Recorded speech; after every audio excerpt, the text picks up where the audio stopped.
முதல் திமுக அணியோட கூட்டணிங்கும் போது கேடர்ஸ் வந்து வைப்ரண்டாக ரொம்ப ஸ்ட்ராங்காக பண்ணுவான். ரெண்டு தடவை தனிச்சு நின்றுட்டு 11 கூட்டணியின் போது ஒரு பெரிய வைப்ரன்சி இருந்து பாருங்க. வட தமிழகத்திலெல்லாம்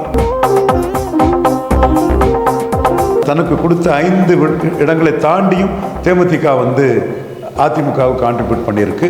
அதில்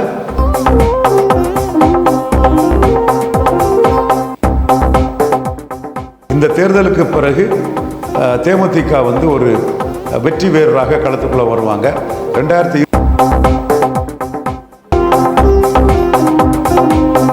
திறமையும் அறிவும் புலமையும் மிக்க பிரேமலதா விஜயகாந்த் அம்மையார் அவர்கள் சட்டசபைக்கு செல்வது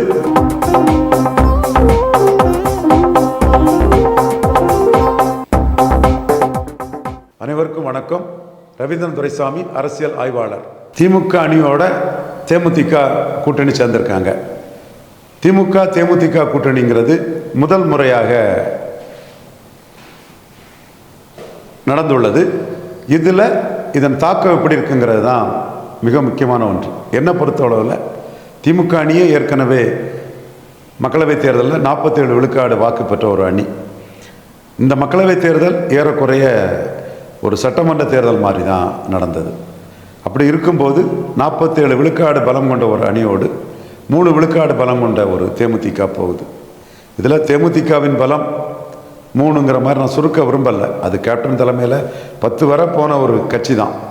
இன்னைக்கு கேப்டன் மறைவுக்கு பிறகு பிரேமலதா அம்மையார் வந்து அதை திறம்பட நடத்தி வெரி எஃபெக்டிவாக அதை செயல்படுத்திட்டு இருக்கிறாங்க. யாருமே எதிர்பார்க்கல இந்த கட்சி இதோட முடிஞ்சு போகின்ற நிலைமையில் அந்த கட்சி 39 மக்களவையில் ஒரு மக்களவை எதிரணிக்கு ஜெயிக்க வேண்டிய இடத்துல கூட ஒரு சில சதியால் தான் அது வாய்ப்பை விஜயபிரபாரன் இழந்திருக்காருங்கிறன்னு சொன்னால் அந்த அளவுக்கு அதிமுக தென் மாவட்டத்தில் மோசமாக இருக்கும்போது இவங்க வெற்றி கோட்டை நெருங்கி இருக்கிறாங்க. முதல் திமுக அணியோட கூட்டணிங்கும் போது கேடர்ஸ் வந்து வைப்ரண்டாக ரொம்ப ஸ்ட்ராங்காக பண்ணுவான். 2 தடவை தனிச்சு நின்றுட்டு 11 கூட்டணியின் போது ஒரு பெரிய வைப்ரன்சி இருந்து பாருங்க. வட தமிழகத்திலெல்லாம் பெரிய அளவு பாமக விசிக சேர்ந்து நின்னதை மீறி தேமுதிக ஒரு தாக்கத்தை 11 கொடுத்த மாதிரி இந்த ஒரு பெரிய கூட்டணியில் வெற்றி கூட்டணிக்குள்ளே போகும்போது தேமுதிக கேடர்ஸ் வந்து ஒரு பெரிய தாக்கத்தை கொடுப்பாப்புல. பிரேமலதா அம்மையார் பிரச்சாரம் பெரிய அளவில் இருக்குங்கிறது வந்து எல்லாருக்கும் தெரிஞ்சது தான்.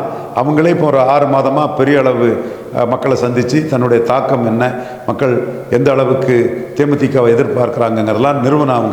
அதெல்லாம் புரிஞ்சுக்கிட்டு தான் திராவிட முன்னேற்ற கழகம் அவங்களுக்கு ஒரு மிக முக்கியமான ஒரு இடத்தை கொடுத்துருக்குறாங்க. எனவே இந்த அணிங்கிறது வெற்றி கூட்டணியோட சேர்ந்த ஒரு பலமான கட்சியாக தேமுதிக ஒரு பெரிய வெற்றியை திமுக அணிக்கு கொடுக்கக்கூடிய அளவுக்கு இருக்கும். இது மு.க. ஸ்டாலின் அவர்கள் எதிர்பார்க்கக்கூடிய 200 என்ற இலக்கை வந்து மிக எளிதாக தொடர்றதுக்கு தேமுதிக பெரிய அளவு கான்ட்ரிபியூட் பண்ணோம். வட தமிழகத்தில் தேமுதிக செல்வாக்கான கட்சி.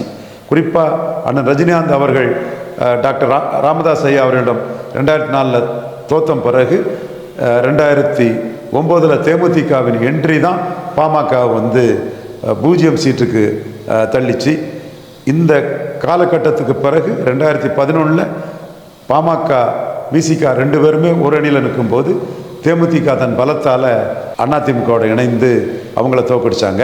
இப்போ காங்கிரஸ், தேமுதிக, விசிக எல்லாம் திமுக அணியில் நிற்கும்போது அது வட தமிழகம்லாம் ஸ்வீப்புங்கிற அளவுக்கு தான் போகும். அதே மாதிரி மேற்கு தமிழகமும் ஸ்வீப்புங்கிற அளவுக்கு போகும். தென் தமிழகத்தில் தேமுதிகவின் பலம்ங்கிறது வந்து நீங்கள் ஏற்கனவே காலங்காலமாக தேமுதிகவுக்கு வாக்கு பலம் 2006-09 இருந்த இடங்களில் தான் அதிமுக அதிக வாக்கு எடுத்திருக்கு. ஸோ தனக்கு கொடுத்த 5 இடங்களை தாண்டியும் தேமுதிக வந்து அதிமுகவுக்கு கான்ட்ரிபியூட் பண்ணியிருக்கு. அதில் அதிமுகவில் ராஜ்யசபா விஷயத்தில் அவமானப்படுத்தப்பட்டதுனால தேமுதிக வாக்காளர்களும் தொண்டர்களும் திமுக கூட்டணியை தெளிவாக ஏற்றுக்கொள்வார்கள். இந்த தேர்தலுக்கு பிறகு தேமுதிக வந்து ஒரு வெற்றி வீரராக களத்துக்குள்ளே வருவாங்க. 2029 மக்களவைத் தேர்தலில் தேமுதிகவின் முக்கியத்துவம் மிகப்பெரிய அளவில் இருக்கும்.